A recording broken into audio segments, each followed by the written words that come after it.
irão poder, né, participar da mesa redonda, mas aí depois eu vou passar lá no grupo do WhatsApp que a gente criou, beleza?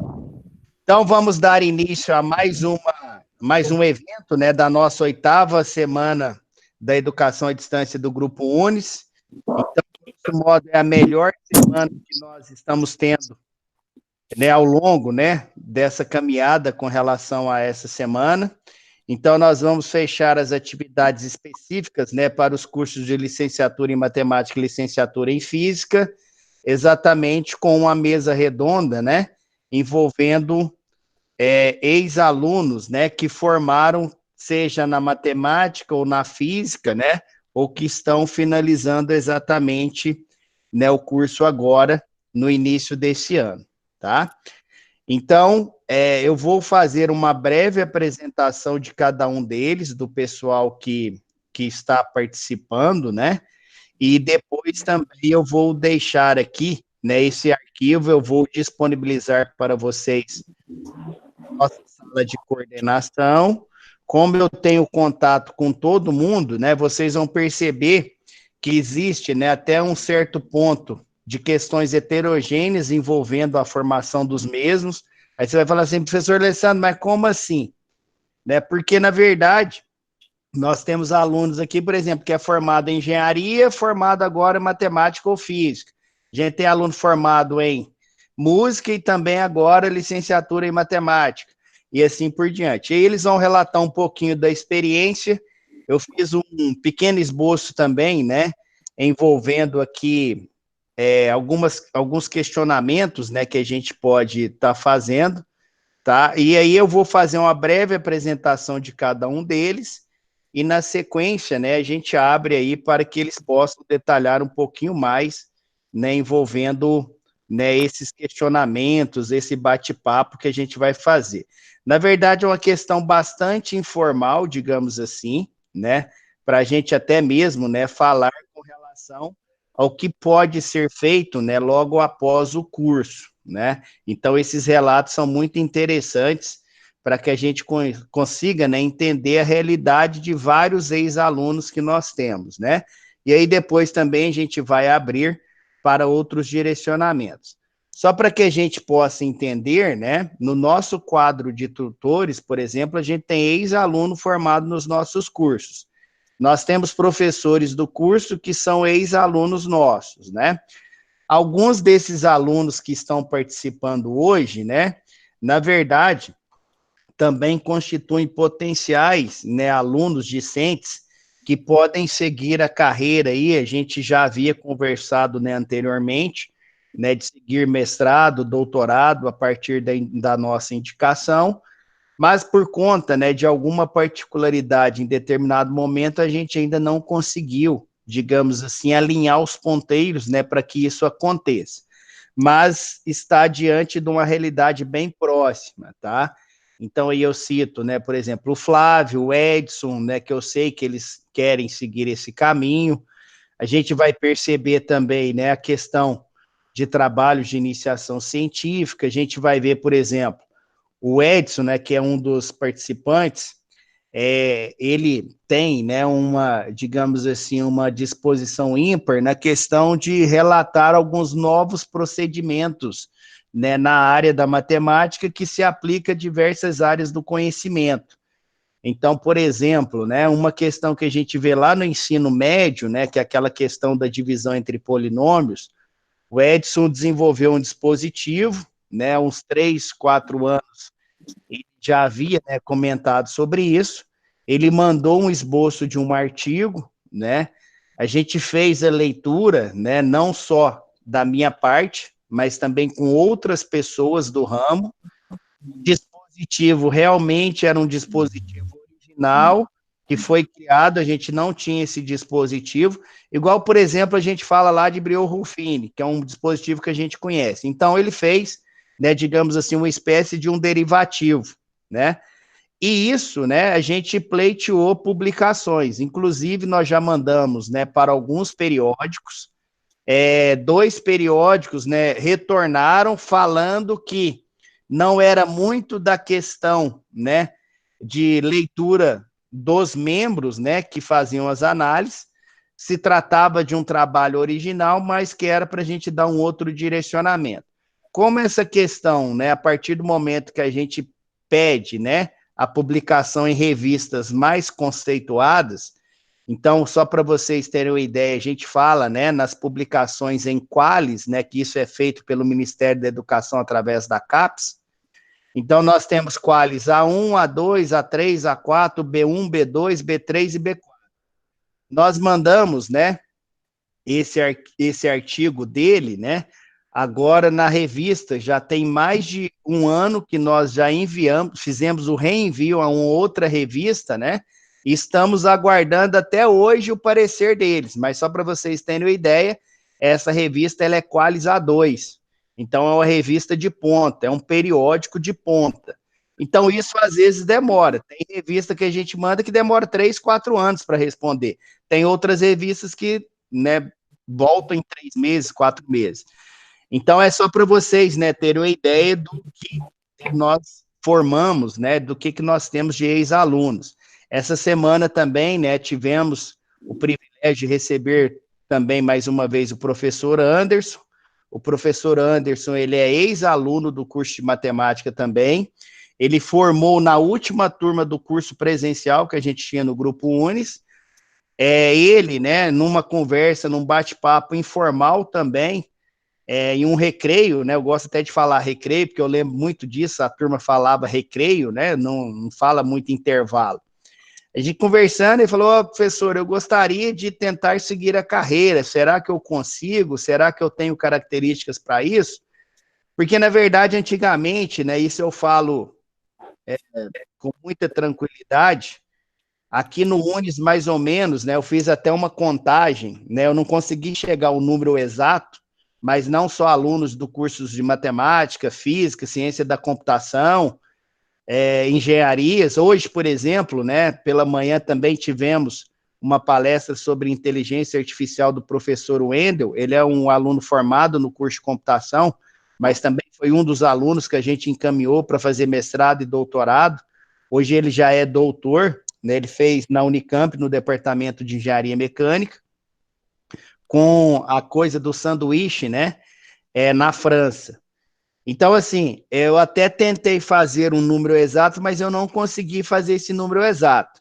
Mas eu já contei 53 ex-alunos que já foram, né, encaminhados para mestrado e doutorado. Desses, eu tenho 16 alunos dos cursos de matemática e física. Então, para vocês terem uma ideia, tá? Temos outros alunos também que não seguiram a carreira acadêmica, mas também tem um papel aí que a gente poderia destacar, né? Tem o professor João Urbano, ele é da cidade de Pouso Alegre, ex-aluno nosso. Ele já é, digamos assim, mais experiente, um senhor já chegou, falou, será que eu vou dar conta? Eu sou formado em História, gostaria de fazer o curso. Fez matemática, fez física, e hoje, né, ele já tem 4 livros publicados, sendo um, né, pela Ciência Moderna, que é o de maior destaque que ele tem, que é sobre estatística, a estatística básica. Outro também que eu não poderia deixar de citar, o Valdemar, formou com a gente no ano de 2004. Hoje ele é um dos top 5, né, do grupo Itaú. Hoje ele é um dos 5 principais gestores do Banco Itaú, não no Brasil, e sim na América Latina como um todo. Tá? Então, é um ex-aluno também formado aqui com a gente em matemática. Tive até o prazer, né, a calculadora HP 12C que eu tenho foi um presente que eu ganhei do mesmo e guardo com muito carinho, né? Às vezes a gente troca algumas mensagens, até essa semana eu tinha o convidado, né, para participar também, mas ele falou que infelizmente não teria como, porque esse semestre ele estaria viajando muito, né, na Europa como um todo. O problema é que agora nem viajando tá todo mundo trabalhando em casa. Mas é só para a gente ter uma ideia, né, dos alunos, né, e de potenciais caminhos que a gente pode seguir. Porque quando eu falo com vocês, né, eu sempre digo com vocês o seguinte, a gente sempre tem que pensar grande. Então a gente tem que chegar, cada vez subir, digamos, um degrau, né? Então, isso depende de quem? Exclusivamente de cada um de vocês, e aí, né, a instituição, nós professores, tutores, equipe administrativa, a gente tenta, né, complementar exatamente essa parte. Beleza? Então, aqui, só para a gente citar, né, sem isso ser, obviamente, que os alunos, né, do curso já, né, então tem aqui, já do egresso, né, professor Adalto, o professor Antônio Carlos Fonseca Júnior, o Flávio, o, o Edson, né? Se eu não esqueci, o Paulo Roberto, que cada um vai dar o seu ponto de vista agora, né? Outra coisa também, eu vou dar um outro relato, tá? Com relação também ao Adalto. O Adalto é um aluno nosso que chegou aqui também, né? Ele é de uma cidade pequena, né, Adalto? Depois ele vai explicar aí para vocês. No início também falou: será que nós vamos conseguir tudo? E teve, né, um desempenho fantástico também no curso, tá? Beleza? Eu vou abrir agora o microfone, eu vou tirar o meu microfone aqui, tá? E aí eu deixo à disposição de vocês para fazer uma breve apresentação. Eu coloquei uma ordem aqui aleatória, tá? Depois a gente vai colocar aqui um rápido, né? Alguns questionamentos. Eu gostaria que cada um de vocês falasse, né? O nome, a questão do curso, quando formou, né, de uma coisa assim bem rápida para depois a gente abrir então as discussões e aí cada um pode explorar um pouco mais a sua formação. Então, primeiro aqui da ordem, né, que eu fui tirando lá do envio de vocês, o Edson, por favor, Edson.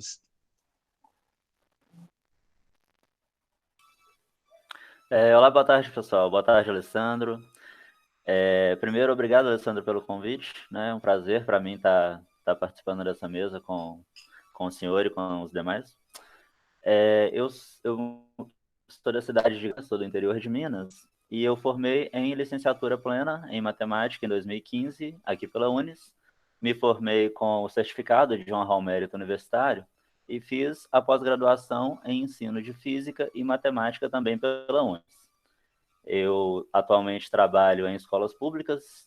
De 2015 para cá, eu fiz 3 concursos públicos e eu tive a felicidade de ser aprovado nos 3. Então, eu sou concursado, né, em 2 escolas públicas. Uma eu trabalho com o ensino fundamental, do 6º ao 9º, e a outra eu trabalho no ensino médio. Beleza. Quem que é o próximo aqui da lista? Deixa eu ver aqui. Adalto, pode habilitar o microfone, por favor. Boa tarde, obrigado.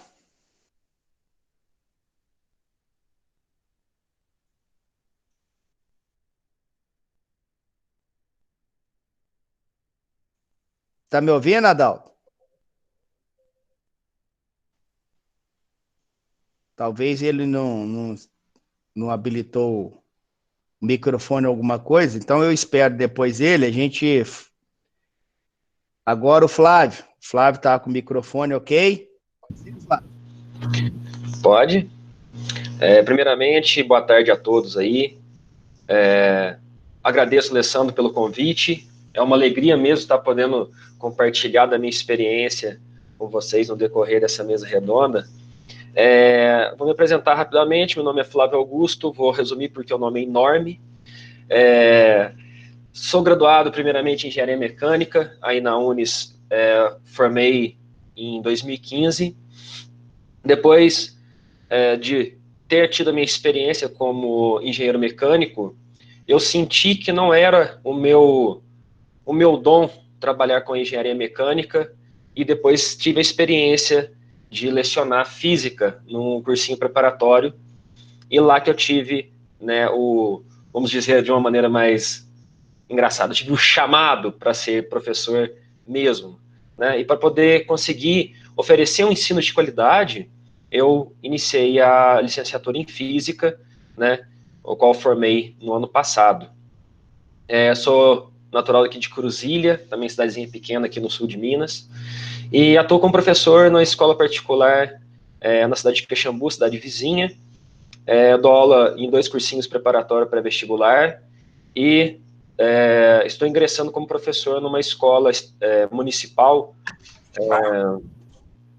escola ensino médio técnico, né? Chamado Escola Família Agrícola. E espero poder, no decorrer dessa mesa redonda, contribuir com mais algumas experiências, né? E agradeço novamente, Alessandro. Muito obrigado aí pelo convite. No mais é isso. Beleza, então. Vi que o Adalto aqui conseguiu colocar o microfone tudo certinho. Tá me escutando bem, Adalto? Sim, estou ouvindo perfeitamente. Vamos lá, você faz uma rápida apresentação para o pessoal te conhecer. Então, professor Alessandro, boa tarde. Boa tarde a todos os participantes dessa mesa redonda. Primeiramente, eu gostaria de agradecer ao convite feito pelo Alessandro para que eu participasse dessa discussão. Para mim é uma honra muito grande, né? Só um detalhe participar. também que eu esqueci de falar para todos, não foi eu que escolhi não, viu? Isso passou pelo crivo do colegiado, tá? Então não fui eu que escolhi, tá? Obviamente, eu pedi a sugestão de vários professores, tutores, né, que trabalhavam mais, né, digamos assim, com vocês, e aí, né, ao término foi feito essas indicações com o maior número, né, digamos, de sugestão para chamar o nome de vocês, tá? Então não foi uma escolha minha, ok? Ok. Bom, continuando, eu me chamo Adalto, eu sou licenciado em Física e Matemática pelo UNES. Eu concluí os dois cursos no ano de 2013. Também tive a honra de ser contemplado com certificado de honra ao mérito universitário, né? Fiz também uma especialização em ensino de matemática e física pelo UNES.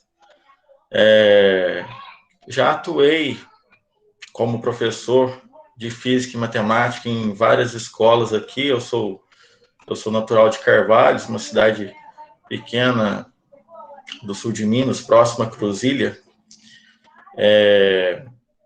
Já atuei como professor do ensino médio regular em algumas escolas. Já participei também como professor do cursinho de aprofundamento de estudos.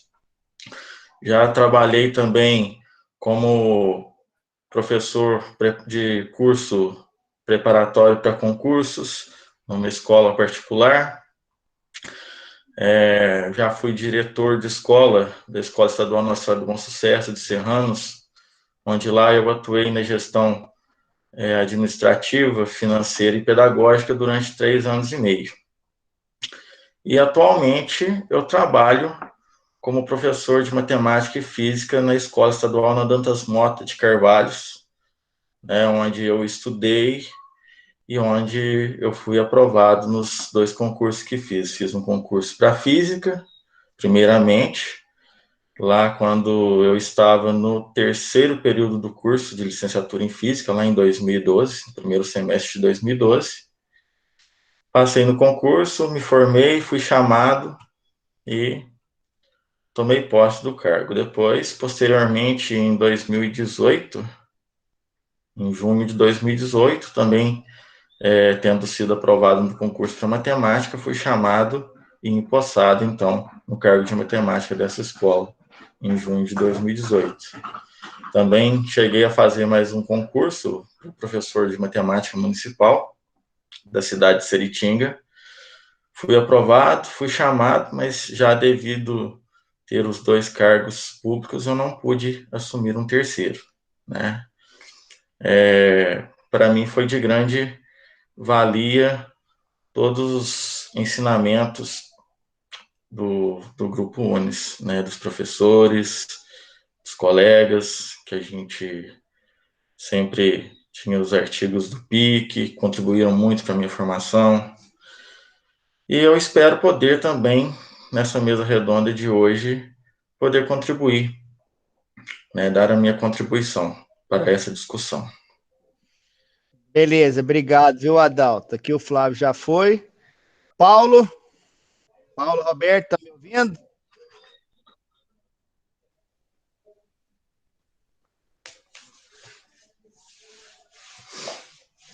Deu, Paulo. Você está me ouvindo, Paulo? Acho que o Paulo não está, talvez o seu microfone lá. Antônio, pode falar, depois eu volto a palavra ao Paulo. Pode ser, Antônio?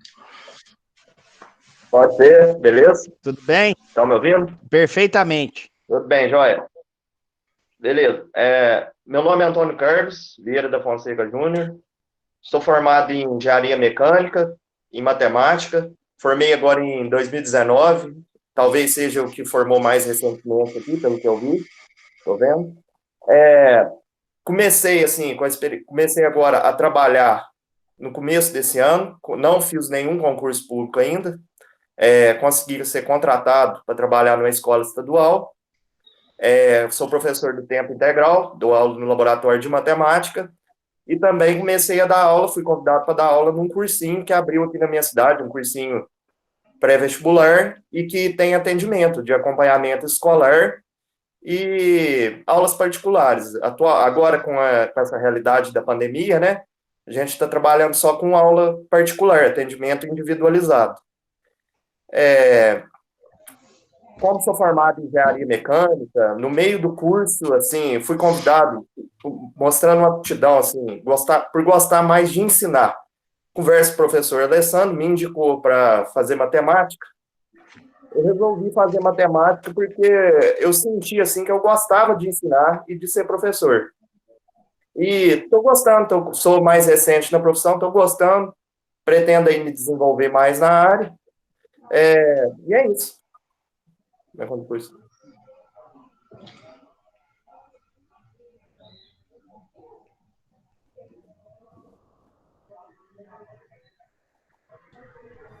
Alessandro, acho que seu microfone não está ativado, não.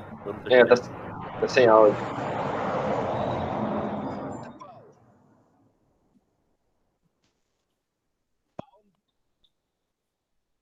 Cadê o Paulo? Ele que digitou aí? Ah, ele está sem áudio? Alessandra, é do seu microfone que estava sem áudio, agora tá legal. Beleza, então. Então, eu vou esperar depois o Paulo, né? Ele comenta depois, a hora que ele tiver com áudio, e de qualquer coisa, eu dou um término aqui, eu coloco aqui o breve currículo dele, mas isso eu vou disponibilizar para todos os alunos. Conforme eu estou vendo aqui, tem já alguns alunos, né, do curso. Então, tem o Everton, está participando muito, a Viviane e assim por diante, até. Não vou conseguir falar o nome de todos. O Paulo, não consegue habilitar. Na parte inferior aí da tela, Paulo, tem um microfone e a câmera. Se você clicar no microfone, ele libera. Foi? Vê aí se tá...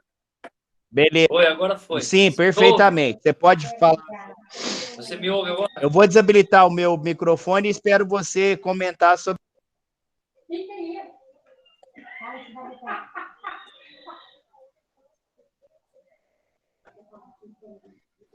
Pode falar. Beleza. Boa tarde para todo mundo. Vocês me ouvem, né? Sim. Perfeito. Boa tarde a todos. É um prazer estar participando dessa mesa. Até perguntei ao mestre Alessandro se seria viável minha presença, né? Que só tem fera aqui. Mas eu sou natural de Angra dos Reis. Sou nascido em Angra dos Reis, né, e vim morar aqui em Minas. E daí eu comecei a trabalhar matemática e nesse período eu conheci o Unis e pude me formar agora, terminar o curso agora nesse primeiro trimestre de 2020 e tive a honra aí de poder participar com vocês dessa mesa. Então é um prazer. Espero também contribuir, né, com os conhecimentos que tenho. Também trabalhei muito na área naval, na fabricação de navios e plataformas, e a matemática ela ajudou bastante, né, a desenvolver as principais tarefas dessa profissão, com certeza, com planejamentos e medições de chapas. Então, foi muito importante para mim essa conclusão desse curso. Mais uma vez, eu agradeço você, Alessandro, e a todos aí. Obrigado, Paulo.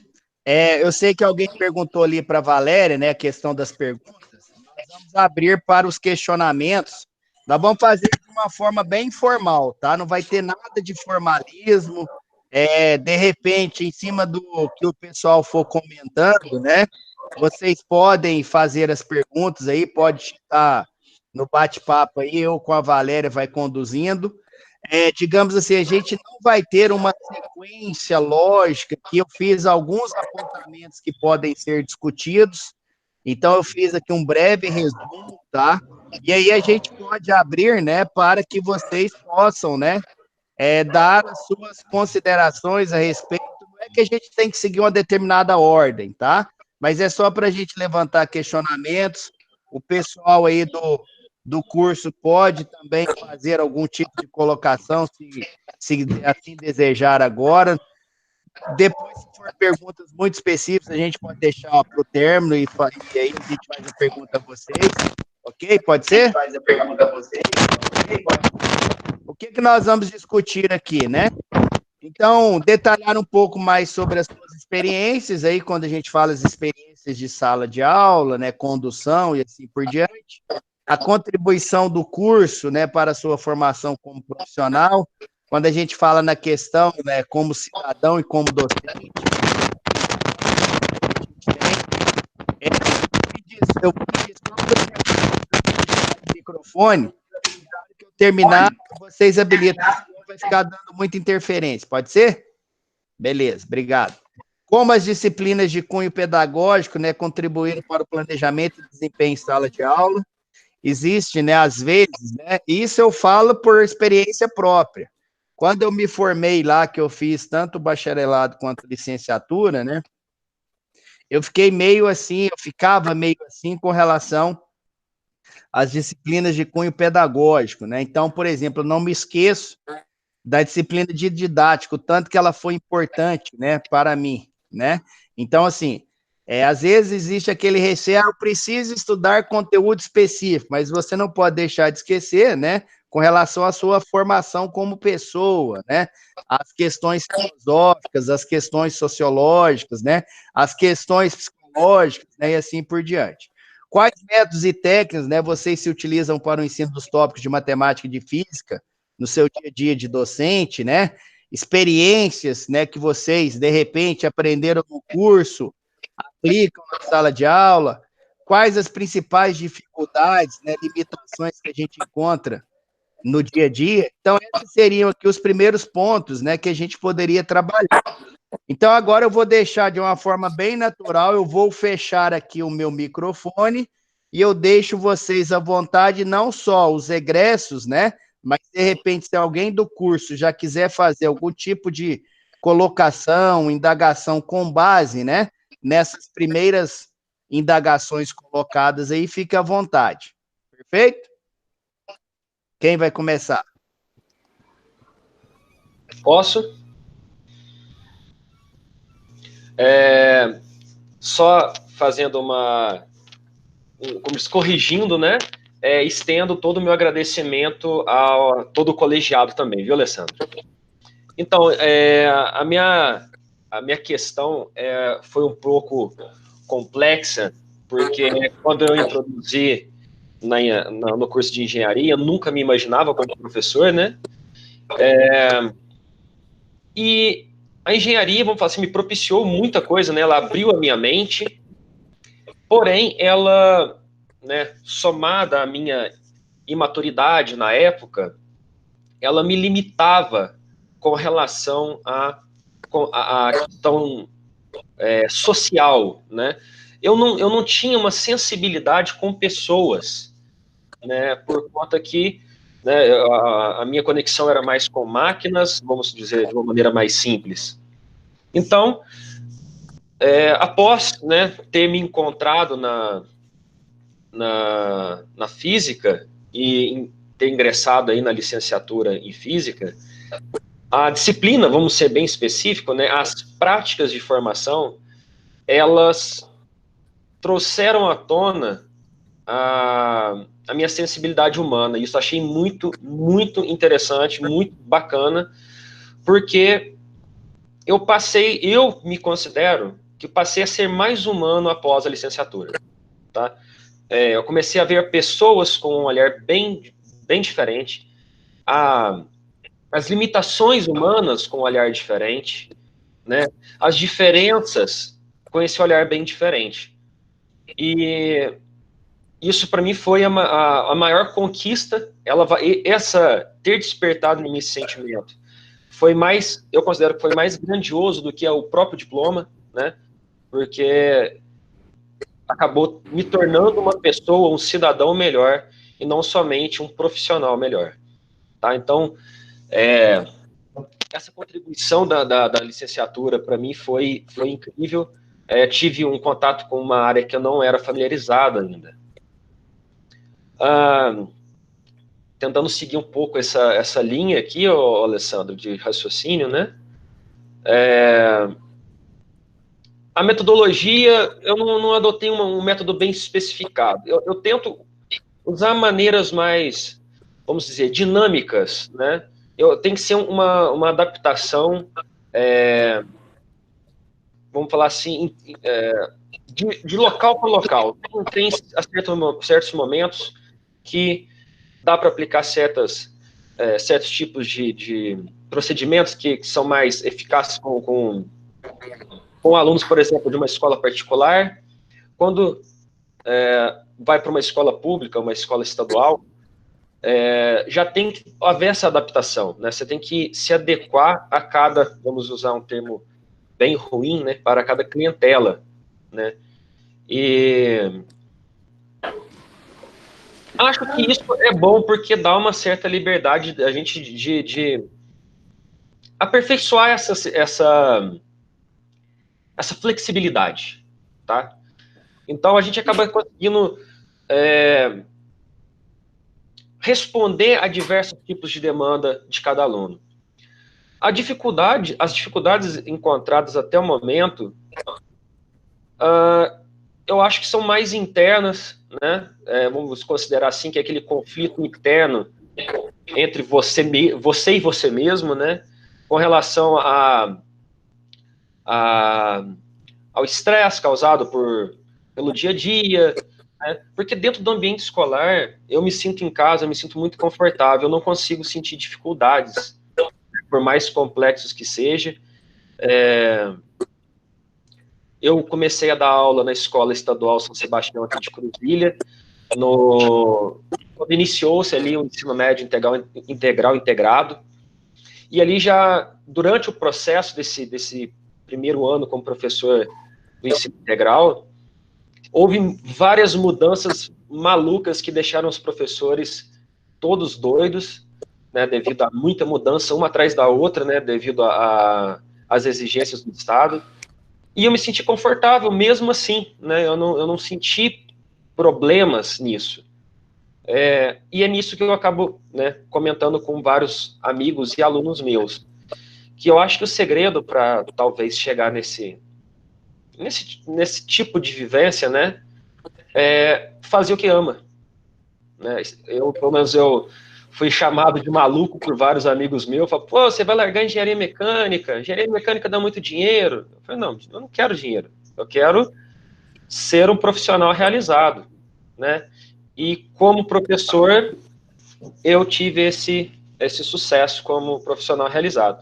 E qualquer coisa que vier para mim, né, é natural, né, por mais complexo que seja, a gente se adapta, né, como, por exemplo, que a gente vai citar no tópico posterior aí, as aulas EAD, né, que nós que éramos professores do presencial, de repente tivemos que nos adaptar a um ensino à distância, que está se mostrando, pelo menos na escola que eu estou dando aula, bem eficiente.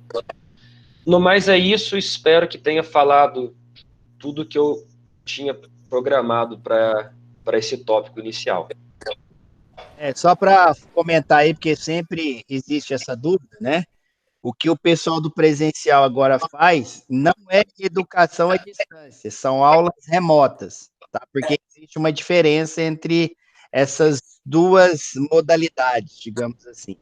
Beleza? Ô, Alessandro, só complementando, eu usei esse termo porque a Superintendência de Ensino daqui da região de Caxambu disse que seria considerado talvez como aula à distância, né? Seria um EAD mesmo, mas não foi, né? Quem vai falar agora, fique à vontade. Pessoal do curso também quiser fazer alguma ponderação, fique à vontade. Posso falar? Aqui é o Edson. Pessoal, vocês estão me ouvindo? Sim, perfeito. Primeiramente, palavras bonitas aí do Flávio, importantes, sobre a humanidade, né? a forma humana que aflora dentro da gente quando a gente faz o curso de pedagogia.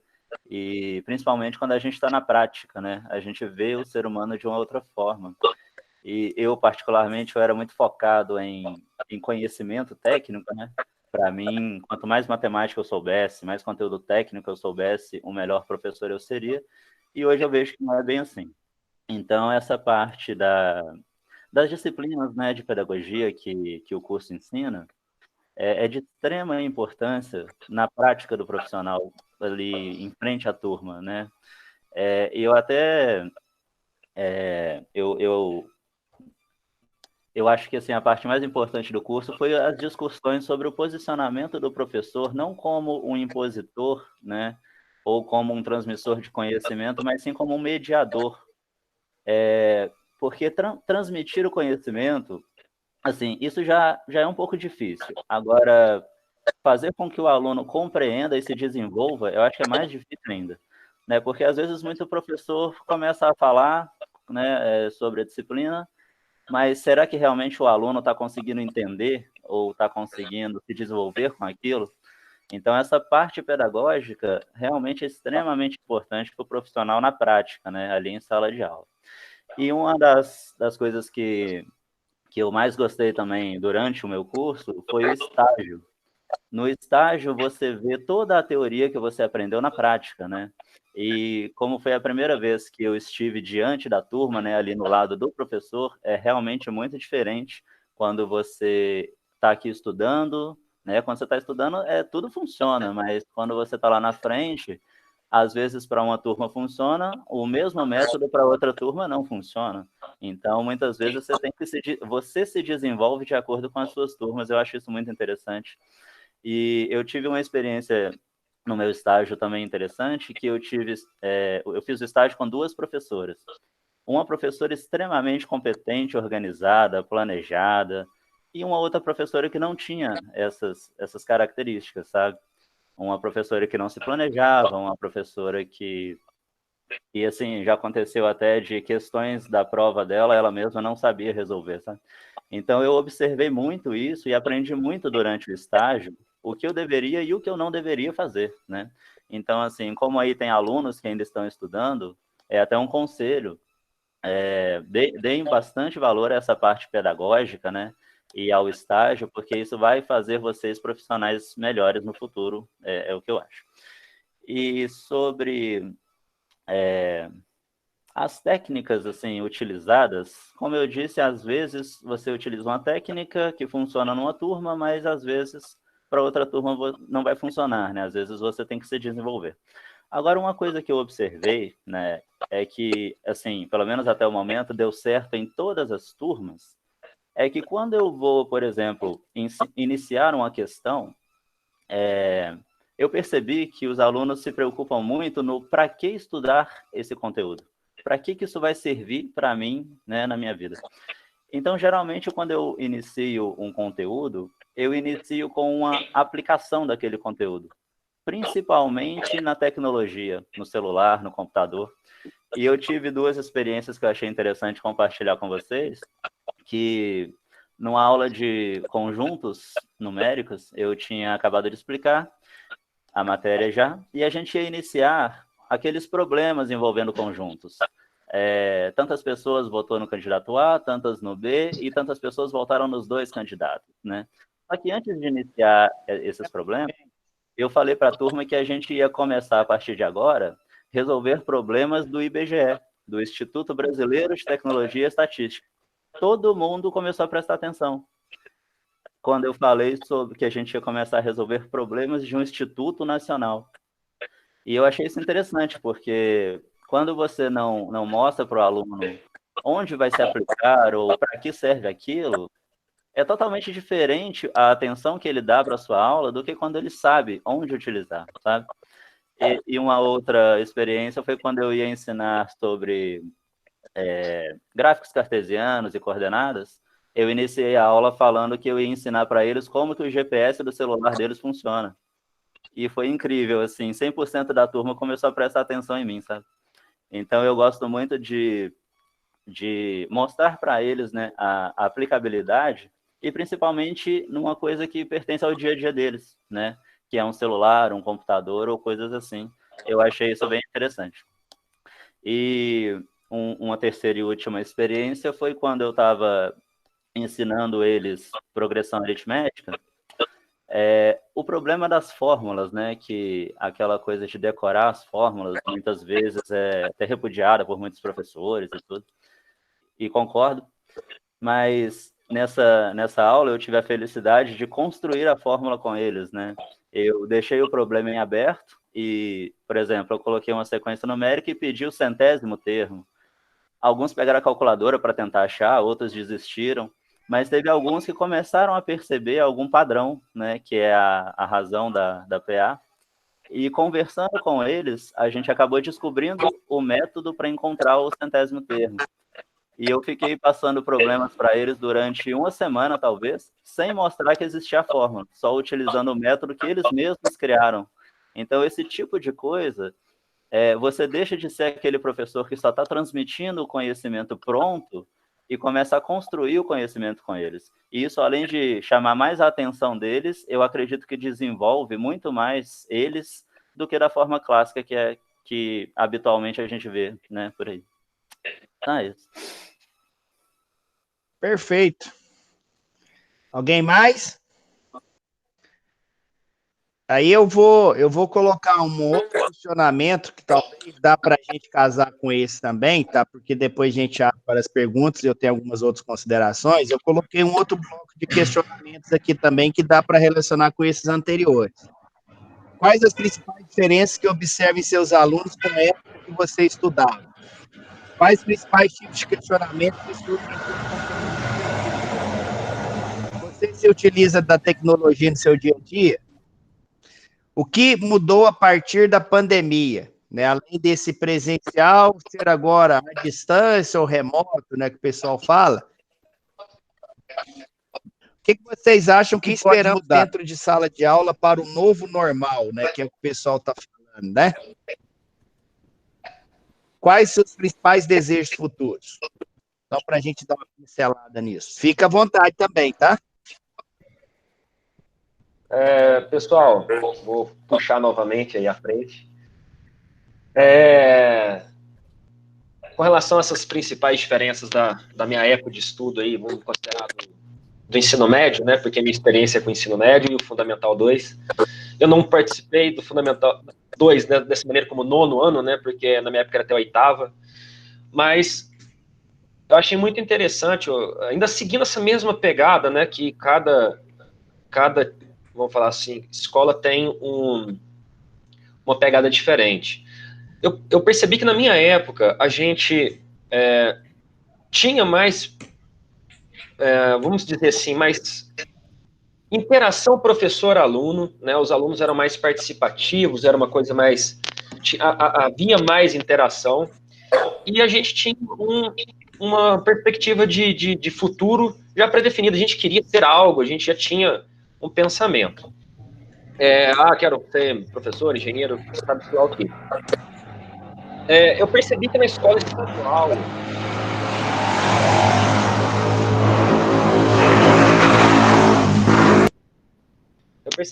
estadual o problema era um pouco mais sério, né? Aí eu consegui conectar com aquelas disciplinas que eu tinha dito antes, de práticas de formação, essa questão humana.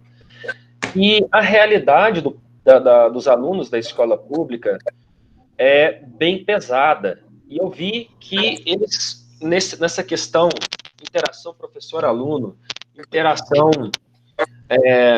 aluno-família, era muito baixa, né, proporcionalmente à minha época, que já faz bastante tempo, apesar de não parecer tanto. Então, essa questão aí do que mudou, eu percebi que mudou muito essa questão do aluno, né, com expectativas de futuro para eles mesmos. Hoje, a gente chegou a ficar até meio triste com a realidade da escola estadual aqui, onde alunos não queriam ser nada. Aluno que estava no 3º ano do ensino médio, não quero nada. Qualquer coisa é lucro, né? E na minha época eu não senti tanto isso, pelo menos a maioria dos meus colegas queriam ser algo. A questão dos professores, né, eu vi que não mudou muita coisa. Muitos dos meus colegas de trabalho ainda são, considero, tradicionais. Fico muito satisfeito de que essa nova leva de professores estão vindo com essa, na maioria, né, está vindo com essa vontade de mudança, de quebra de paradigmas, para tentar tornar o ensino algo mais agradável. Então, consegui ver um pouco dessas diferenças.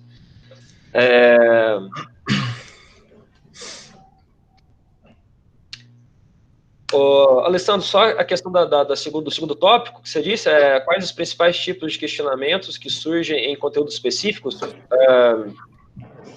um exemplo, se for o caso. Esse eu vou porque eu não consigo exemplificar nada no momento, né? A questão do uso da tecnologia, considerando agora nessa fase de pandemia,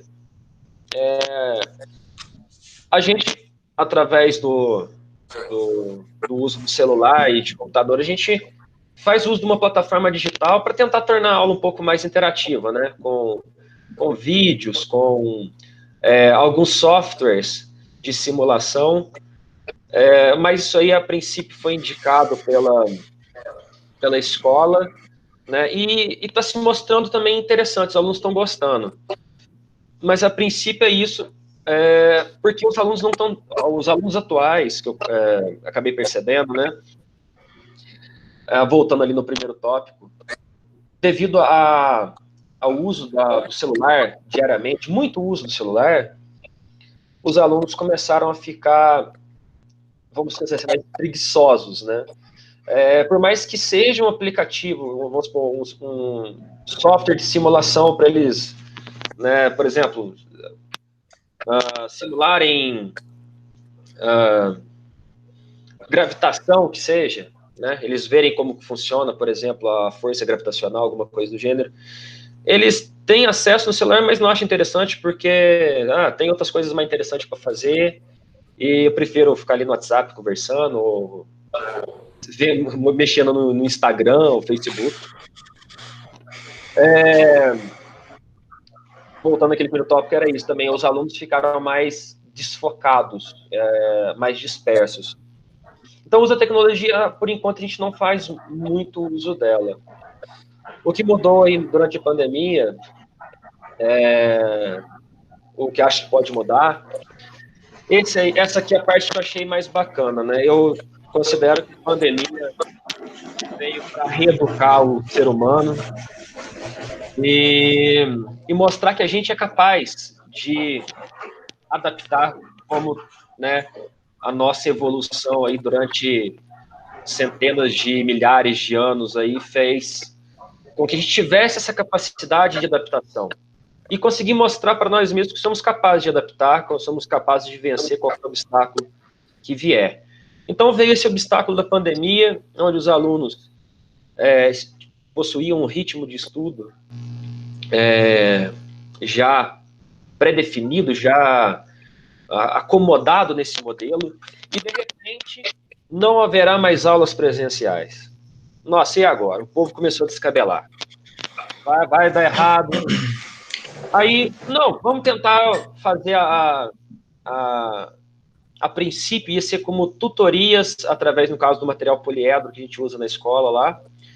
Os alunos teriam aulas remotas lá e a gente entraria como tutores para sanar qualquer dúvida do próprio sistema ou de algum exercício que seja.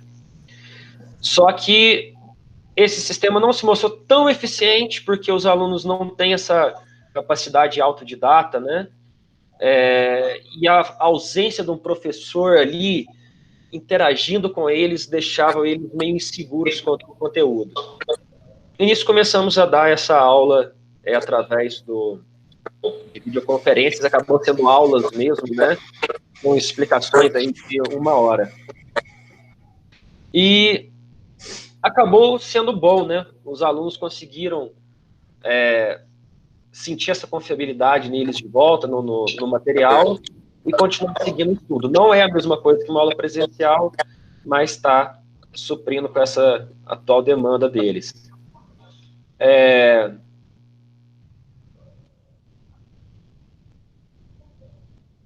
Antes de falar do novo normal, eu acho que a questão da pandemia realmente me deixou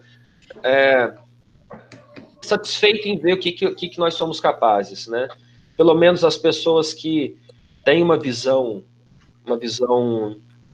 positiva, né? Porque é muito fácil você chegar e reclamar que tá tudo ruim, tá tudo difícil, né? Mas mesmo assim mostrou que a gente é capaz e que não é tão difícil quanto parece, tá?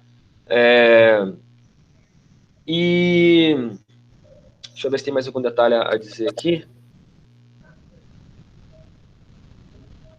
Tá, com relação ao que pode mudar, esperamos que quando voltar aí tudo ao normal,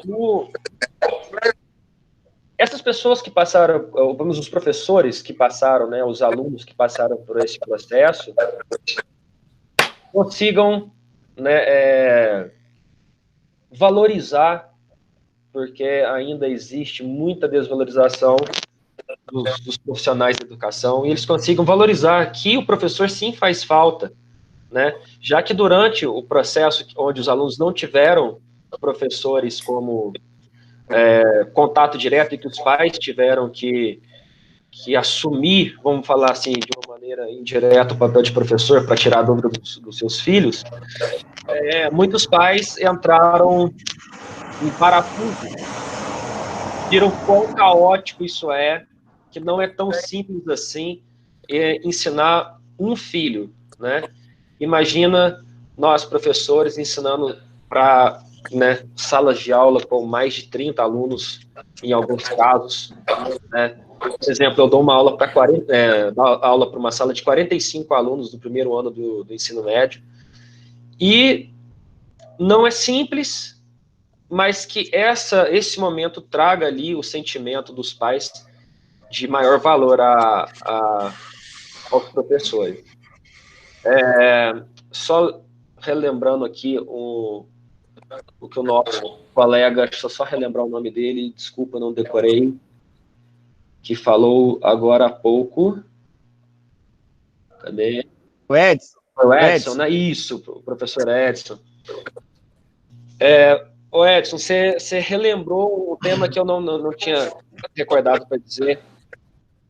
Esse esquema da mudança, né, as quebras de paradigma, esse tentar modificar, né, o sistema de ensino, a gente romper com aquele sistema industrial, né, em que o professor é a autoridade máxima, inquestionável na frente dos alunos, e conseguir buscar o conhecimento já oriundo desses alunos para agregar na sala de aula. Isso é muito bacana.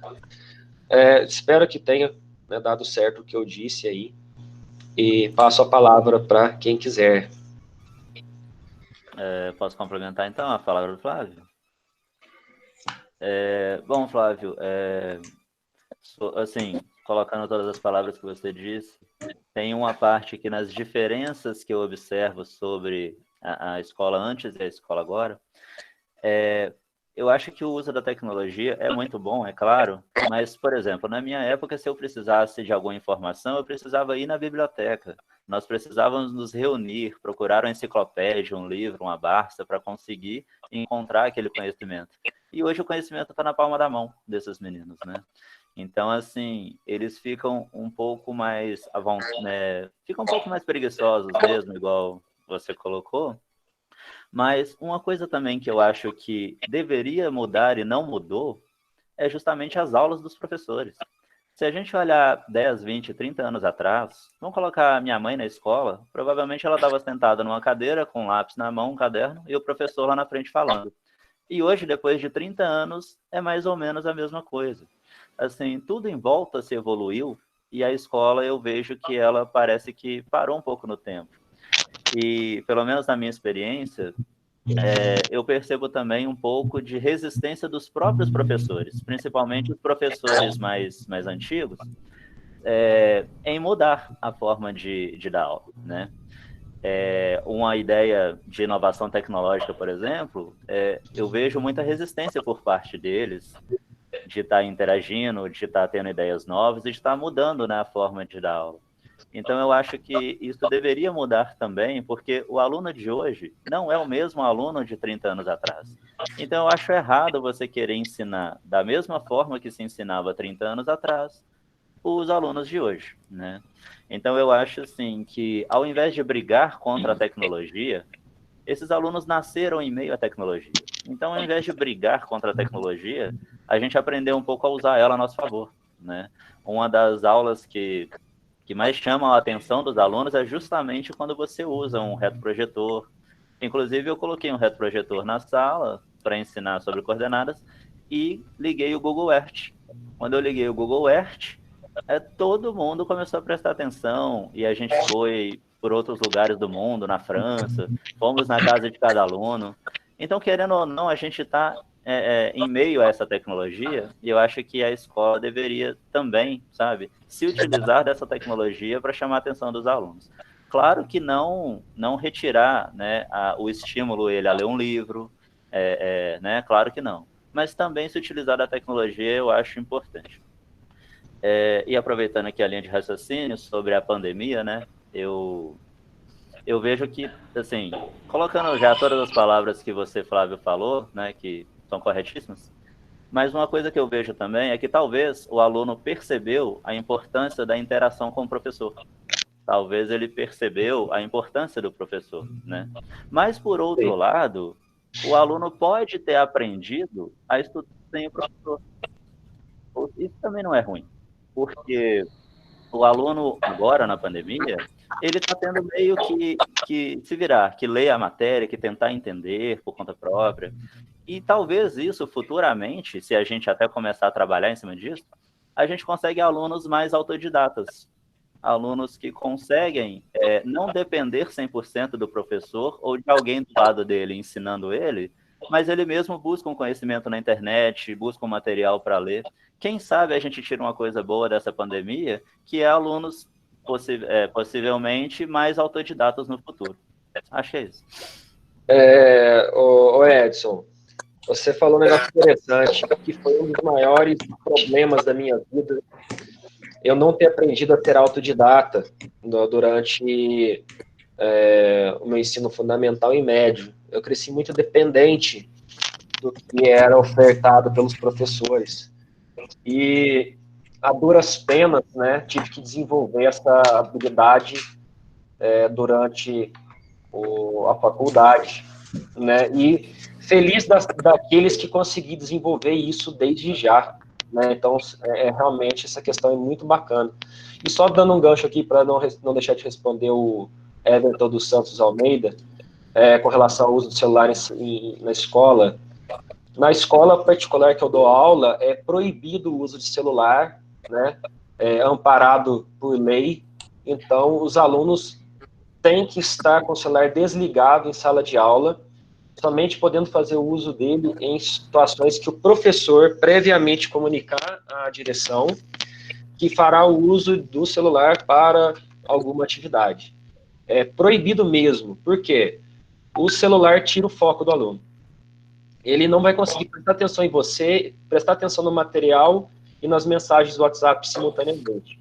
Então, na escola, nessa escola particular, é proibido. Tá? Se o professor quiser recolher esse celular para depois ser entregue após a aula ou somente na mão dos pais, ele tem autoridade para isso. É a mecânica dessa escola. Na escola estadual, os alunos respeitavam. Falavam, pessoal, guarda o celular, não mexe, e eles acatavam bem a essa ordem vinda da direção. Tá? Então, pelo menos nas escolas que eu dou aula, respondendo o Everton dos Santos Almeida aí,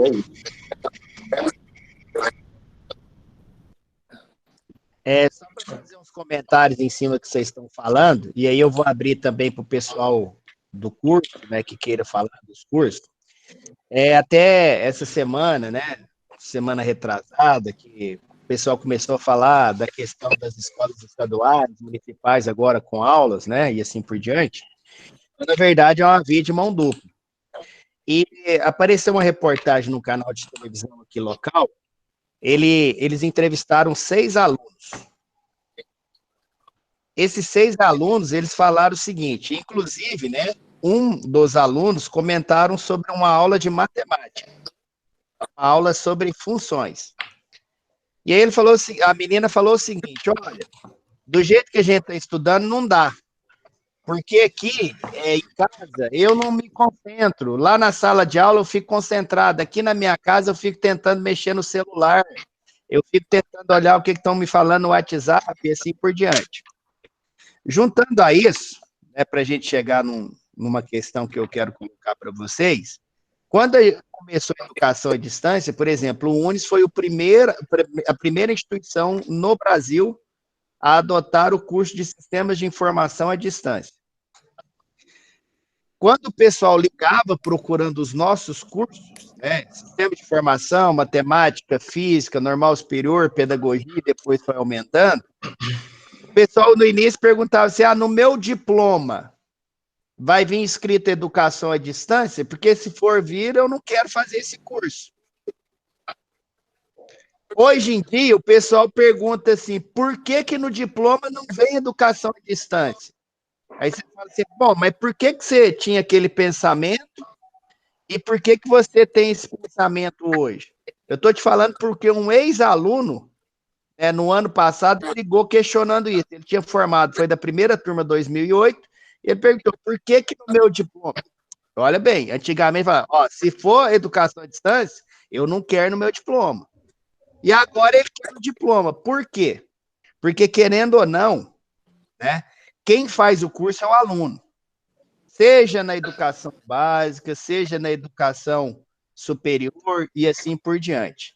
Isso eu acho que é um caminho que não vai ter volta. Na hora que a gente fala assim, o pessoal hoje ele foi criado no meio da tecnologia. Perfeito. Eu gosto de falar o exemplo que eu tenho aqui em casa, tenho um filho de 12 anos. Ele acha que está de férias.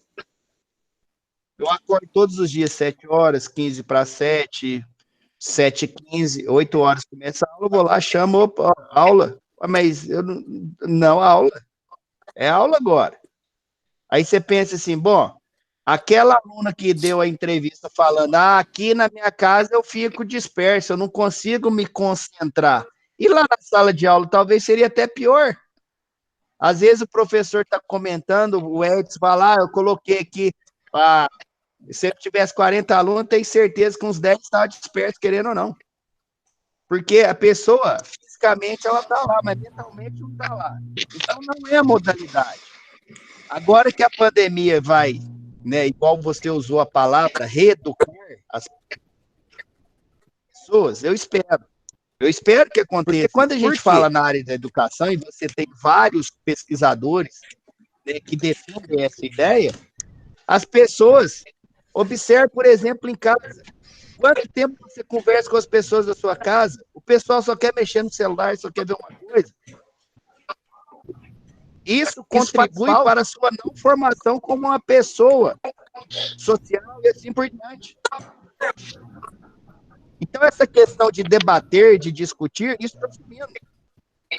Então, quando a gente fala assim, tudo que está na moda, inteligência artificial, as novas tecnologias e assim por diante, igual quando a gente fala assim, o aluno, por exemplo, tem certeza, né? Vocês vão ser acostumando, mas o aluno quer saber, será que eu já tenho a resposta para isso? Ele nem pensa o que está sendo cobrado, ele quer saber assim, será que eu já tenho a resposta? Então vai faltar exatamente o que vai definir um profissional ser diferente do outro, que é a sua questão de interpretação. essa questão de ser humano que está sumindo por conta dessa tecnologia e assim por diante. Quando a gente fala no contexto da física, da matemática, a pessoa vai ao sistema físico. Eu preciso entender o que é o sistema físico. Não adianta eu já querer solucionar, eu preciso entender o que eu quero. É uma falta que a gente tem de leitura. Quantos livros hoje os nossos alunos leem em média no ano? Quantos livros? O Edson deu o exemplo, eu tinha que ir na biblioteca pegar, eu não tinha conhecimento pronto. O problema de ter o conhecimento pronto é a questão de você saber raciocinar. É muito que eu falo para os alunos, a gente não decora, a gente entende. A tecnologia, ela entra como uma ferramenta. Igual a utilização da calculadora. Será que é sadio usar a calculadora? Será que a calculadora tira o raciocínio da criança? Tira o raciocínio do aluno? São questões que a gente não vai chegar no denominador comum. Mas quando você fala, esperamos que a pandemia reeduque as pessoas. Reeducar significa o quê? Vai muito além de tudo isso que a gente comentou. Então, quanto tempo, por exemplo, você conversa em família? Observe para vocês verem, um churrasco no fim de semana, agora não está acontecendo, mas quando acontece, é todo mundo mexendo no celular. Você chega a algum lugar público, é todo mundo mexendo no celular. Quando você está numa conferência, tudo que você vai usar um aplicativo, ok. Mas as pessoas ficando mais dispersas, essa juventude, ela vem mais dispersa. Ela não tem concentração. Às vezes, quando você fala assim, estamos usando aqui um aplicativo, aí agora dá para a gente, mas passa-se um pouco. Eles não querem saber de raciocinar, eles querem ter a questão pronta. Então, quando você fala, por exemplo, inteligência artificial, será que vai tirar, né, o emprego de muitas pessoas? Aqueles trabalhos que são, digamos, né, repetitivos, sem dúvida. Mas o que vai diferenciar um do outro? Não tem como fugir da pessoa humana. A máquina jamais vai substituir o humano porque ela não vai ter consciência. Então, quando a gente fala na questão de educação, é muito relacionado a isso. Então, a modalidade não é a modalidade. Vamos ter que acostumar daqui a um tempo, igual muita gente. Eu uso lente, eu uso óculos, você usa óculos, outro usa óculos. Daqui a um tempo você não vai ficar precisando ir no médico, um oftalmo para mim ver meu óculos, minha lente. Você vai ter algoritmo para isso. Você vai pegar o aplicativo no seu celular, ele já vai te dar um mapeamento. Você só vai lá pedir. Eu quero o óculos assim, está aqui. Então, quando a gente fala da questão de espera à distância, né, essa questão da pandemia, né, essa questão da sala de aula, esperamos que mude. Mas se você olhar pelos exemplos que eu tenho, que eu sempre converso com colegas, essa juventude, ela vai continuar do mesmo jeito. Em casa ou lá, ela quer mexer no celular, ela quer ver um WhatsApp. Infelizmente, essa reeducação poderia vir mesmo. E quando a gente fala da questão do normal, né? Às vezes, né? A gente está acostumado com aquele normal, a gente fala, até nós voltarmos à normalidade, é muito difícil a gente precisar isso, né? Mas muito provavelmente nos próximos meses, né? Seja o mês que vem, no outro mês, quando, né? Vocês voltarem para as atividades presenciais e assim por diante, essa questão de você ter, num primeiro momento, uma sala com 40, 50 alunos, isso vai deixar de existir. Isso não vai acontecer. Você vai ter uma separação, você vai ter meio online, lá, né? O termo desse tipo, porque no início vai ser assim. Agora, o ponto-chave quando a gente fala na educação é cada vez mais não só deixar professores mais humanos, igual vocês falaram, ó, a questão das disciplinas para eu entender mais, né, digamos assim, eu ser humano, né, eu olhar para o aluno como um ser humano mesmo, né, não, você usou até um termo dela, não sei, você, é o que a gente faz, é o que a gente pensa, assim, não é à toa que a gente cria uma rede de amigos, né, com os alunos que vão embora e assim por diante. Então, isso é uma reflexão que a gente traz, né, não é só na área educacional, mas em todas as áreas. Por exemplo, muitos, né, afirmam que até 2030, engenharia de produção, pedagogia, ciências contábeis, administração e direito vão deixar de ser profissões, passarão a ser consideradas habilidades e competências. E é isso que vai também nascer, vai florescer no contexto da educação. Então, quando vocês falam, a escola ela continua do mesmo jeito, nós temos alguns dados a nível de Brasil, que nos próximos 3, 5 anos, nós vamos ter aí aproximadamente 56% dos professores se aposentando, em todas as redes. Então, essa transformação, ela vai acontecer. Nas escolas particulares, ela já está acontecendo de uma forma mais rápida.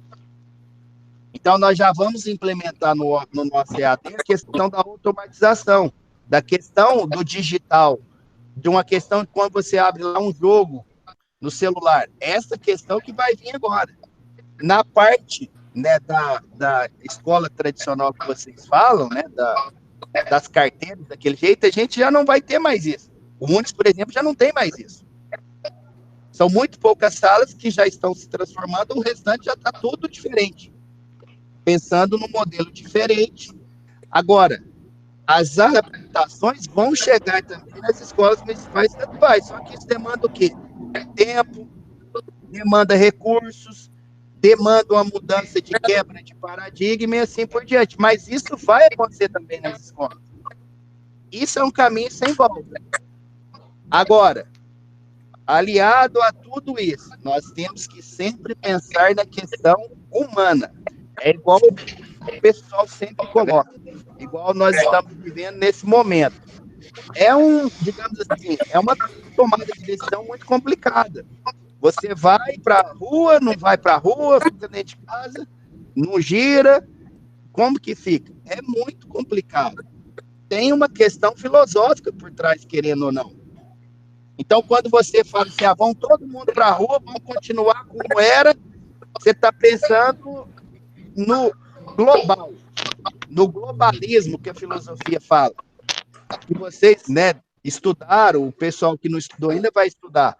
Agora, quando você fala assim, bom, não vamos fazer isso, vamos tentar fazer o isolamento para tentar todo mundo sobreviver. Aí você já fala na questão do individualismo.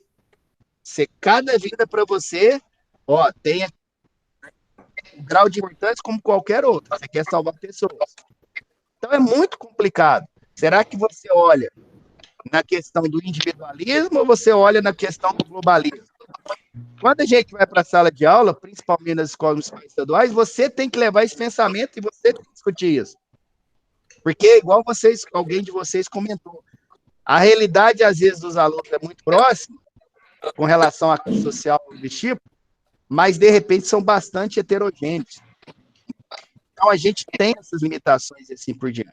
Então, é só uma questão para a gente refletir, né, quando a gente fala da questão que a gente não poderia deixar de explorar, né, a questão da pandemia, né, que vai mudar tudo. Nós não seremos mais como nós éramos.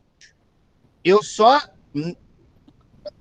tenho assim, um questionamento que eu não sei se as pessoas mudarão conforme a gente pensa, né, nessa questão do reeducar. Entendeu? Eu tenho minhas dúvidas ainda com relação a isso, mas tudo leva a crer que sim. Agora, eu não sei precisar se isso realmente vai acontecer. Agora, que quem tem as suas questões profissionais, principalmente nós da área de educação, isso vai ter que acontecer mesmo. Tá? Se alguém quiser fazer algum comentário também, a gente abrir aí para os questionamentos, fique à vontade, tá? Alessandro. Opa. Pode falar aí, pessoal. Então, pessoal, eu gostaria de fazer algumas observações aqui nessa questão de quais as diferenças que a gente observa nos nossos alunos de hoje com relação à época que a gente estudava. Já foi falado pelos colegas a questão dos materiais que a gente utilizava para estudar, né? A gente não tinha muito acesso à internet, então era mais a pesquisa na biblioteca, em livros, nos materiais que a gente tinha em casa, que talvez a gente adquiria. Agora, hoje, os alunos têm uma rede de conhecimento muito, muito grande através de um clique no celular, né? Só que, às vezes,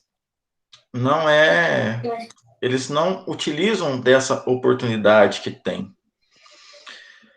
A gente tinha eu principalmente, eu sempre sonhei muito em ser professor, porque eu sempre gostei de dar aula, de lecionar. Eu sempre trabalhei com aula particular durante o tempo que eu estava estudando no ensino médio. Então, eu queria ser professor, eu queria melhorar de vida, eu queria ter um futuro melhor. E hoje em dia, muitos dos nossos alunos, a gente vê que eles não sonham, a gente vê que eles não têm vontade de crescer, não têm vontade de melhorar, não sei se talvez por falta de algum incentivo ou devido falta de apoio da família, não sei, mas a gente vê muito isso, a falta de vontade de crescer de alguns, por parte de alguns, não todos, mas por parte de alguns alunos, a falta de vontade de melhorar, falta de vontade de aprender, de buscar ser melhor. Com relação... A turma de hoje quer o conhecimento pronto. Eles quer não tudo pronto. Conhecimento. Esse é o problema. Muitas coisas que às vezes a gente vê no nosso dia a dia, vamos, por exemplo, na situação lá, você dá uma atividade, um exercício para o aluno fazer, ele vai e pergunta para a gente, mas professor, o que é para fazer aqui? O que é para fazer? Está escrito lá. Às vezes é falta de ler e interpretar a questão. E eu falo muito para eles que a gente não anda... a matemática, a física, qualquer outra disciplina não anda separado do português. A interpretação precisa caminhar junto, né? É preciso que a gente pegue aquela questão, interprete ela, tire os dados, o que ela está informando para a gente, para que a gente possa, então, entender o que está sendo pedido e tentar chegar numa solução, numa conclusão, né? Eles querem, como diz o professor Alessandro, a coisa pronta já. E eu acho que não é bem por aí que deve acontecer. Com relação à tecnologia no dia a dia, eu acho que nós, como professores, a gente não pode ficar parado no tempo, né? O mundo evoluiu muito e nossos alunos vivem numa nova época e a gente precisa se adaptar à realidade que nós temos. Nós precisamos nos adaptar à nossa realidade de sala de aula. Os alunos podem ser até aqueles que têm mais dificuldade financeira, mas sempre tem um celular. Então, a gente vê que a tecnologia está presente no nosso dia a dia, a gente precisa utilizá-la. Como que eu utilizo dessa tecnologia no meu dia a dia? E que eu vejo que surte efeito. Às vezes, uma simples apresentação de PowerPoint que a gente leva para a aula, como a gente trabalha em escola estadual, eu trabalho em escola estadual, eu vejo que isso chama atenção, isso já prende um pouco a atenção deles. O uso de alguns programinhas para fazer simulações nas aulas de física, por exemplo, um programinha, um software de uma faculdade, uma universidade do Colorado, que eu sempre uso, do FET, não sei se é assim que se pronuncia, mas para mostrar, por exemplo, a relação entre comprimento de onda e frequência que a gente pode utilizar, e são coisas que chamam a atenção dos nossos discentes, né? O que mudou a partir da pandemia? Bom, é uma questão bem interessante. Nós estamos trabalhando, eu trabalho na rede estadual de Minas, então não nos foi ofertado pelo Estado de Minas, pela Secretaria Estadual de Educação de Minas Gerais, por exemplo, uma plataforma para que a gente pudesse ter um pouco mais de recursos para isso. Até mesmo porque vem a questão da acessibilidade dos nossos alunos, com relação à internet, uma internet melhor, nós temos muitos alunos de zona rural. Mas o que mudou a partir da pandemia é que, mesmo a gente tendo interação via WhatsApp, com os alunos, nos grupos, que é assim que a gente está trabalhando, os nossos alunos agora, aqueles que realmente querem aprender, eles vão ter que procurar ser um pouco mais autodidatas, procurar o conhecimento, procurar por conta própria, mesmo que a gente tente fortalecer isso com as nossas mediações, com os nossos comentários e contribuições. Aqueles que querem aprender, eu acho que realmente eles vão procurar aprender e vão procurar melhorar. A gente sabe que tem alunos que não têm esse interesse. Às vezes, na sala de aula, a gente chamando atenção, procurando motivar, procurando puxar ele para o nosso lado e fazer com que ele aprenda. Às vezes a gente consegue ainda que esse aluno que não tem muito interesse ainda faça, ainda produza algo, né? Mas com o ensino remoto isso se torna um pouco mais dificultoso, né? Que a gente espera, que eu espero que para dentro das salas de aulas para o novo normal, eu espero mais que os nossos alunos estejam mais humanizados, que eles valorizem mais os professores de forma geral, que eles nunca vejam o professor como um inimigo, mas sim como um amigo, como alguém que quer contribuir para a formação deles, né, que quer que eles tenham um futuro melhor.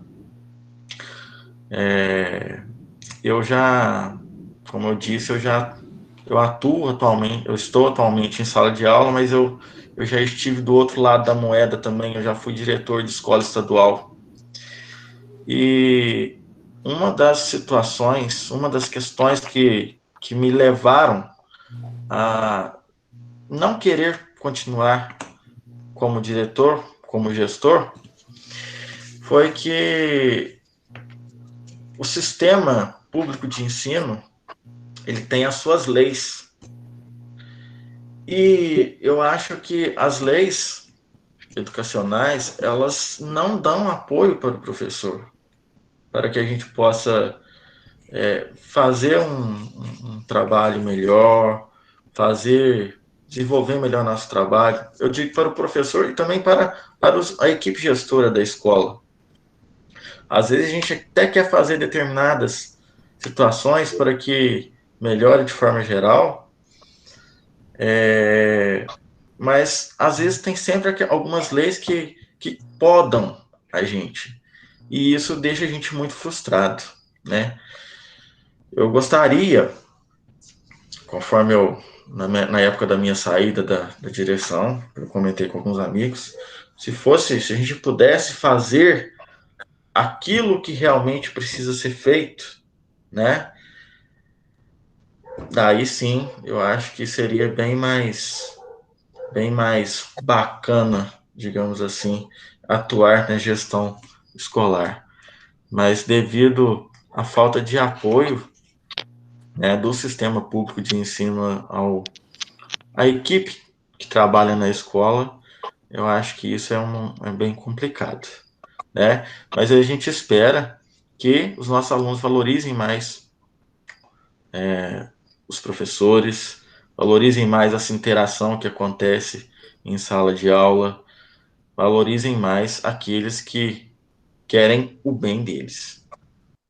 Adalto, só ler uma pergunta do Everton para você aqui. Só para. Não, eu vou ler aqui. Eu tive aqui. Eu vou fechar depois. Eu vou só considerar as perguntas e depois eu vou fazer algumas ponderações que eu vou colocar, tanto para quem já saiu do curso, como para quem está dentro do curso, tá?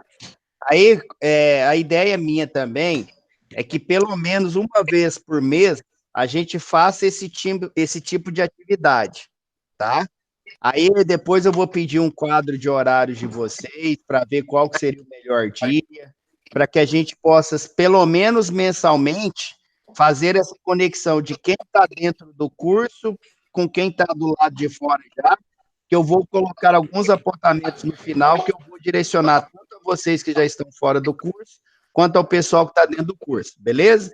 A pergunta do Everton é a seguinte, Adalto, qual é a ação da escola a respeito dos alunos que não têm acesso à tecnologia para o estudo nessa fase de pandemia? É relatado isso para o governo? Se sim, como os governantes agem? Bom, Everton, o sistema estadual de ensino aqui em Minas, ele optou por criar o que a gente chama de PET, Plano de Estudos Tutorado, que nada mais é do que uma apostila contendo todas as disciplinas, né? E essa apostila, esse PET, ele foi disponibilizado aos alunos por meio de um aplicativo que se chama Conexão Escola. Esse PET, ele está embasado no currículo de Minas, que é o documento orientador do Estado de Minas Gerais com relação às disciplinas que são trabalhadas, né? E então isso foi enviado, foi disponibilizado pelos alunos através do WhatsApp, através desse aplicativo Conexão Escola. Porém, tem aqueles alunos que não têm acesso à internet. Então foi falado que o diretor da escola, a equipe da escola, a equipe gestora, iria imprimir esse material, essas apostilas, e fazer essas apostilas chegarem até esses alunos que não têm acesso à internet, através de um portador, através de correio, de alguma forma, tá? Com relação a essas apostilas, elas são apenas uma base, ela traz atividades semanais, né? E elas são complementadas pelos professores de cada turma e de cada disciplina. Então, e outra coisa também, né, ele falou se os governantes sabem disso, sabem dessa situação.